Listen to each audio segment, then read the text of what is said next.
If you're seeing the message, "We've sent the code to the Telegram app on your other device," and you can't get past it, don't worry. This is usually easy to fix.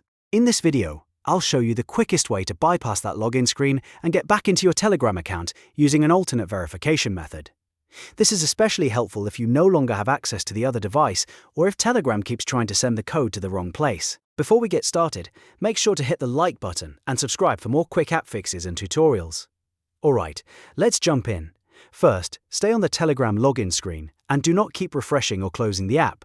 On this screen, Telegram usually shows an on-screen timer. This timer is important because it means the app is giving you a short waiting period before additional login options appear.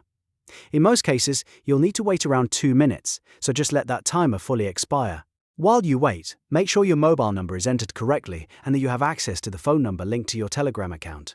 Once the timer reaches 0, Telegram should unlock another option on the screen. Depending on your version of the app, you may see a button that says "Send code via SMS" or a link that says "Didn't get the code." This is the option you want to use.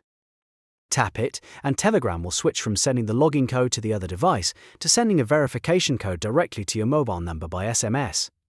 After that, check your text messages carefully. Enter the code exactly as shown, and once it's accepted, you should be able to continue signing in normally. If you still don't see the option after waiting, stay on the same screen a little longer and make sure the app has fully finished the countdown.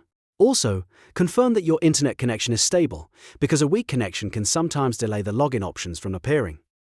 If the SMS option appears, but you don't receive the message right away, wait another moment and make sure your phone has signal and can receive texts. This method works because Telegram often offers alternate verification after a short delay when it detects that the code was sent to another device. So the key is patience. Wait for the timer, choose the SMS option, and then verify with your phone number instead. Once you're logged in, you can continue using Telegram as usual. If this tutorial helped you get back into your account, don't forget to like this video and subscribe for more step-by-step fixes like this one. Thanks for watching, and I'll see you in the next tutorial.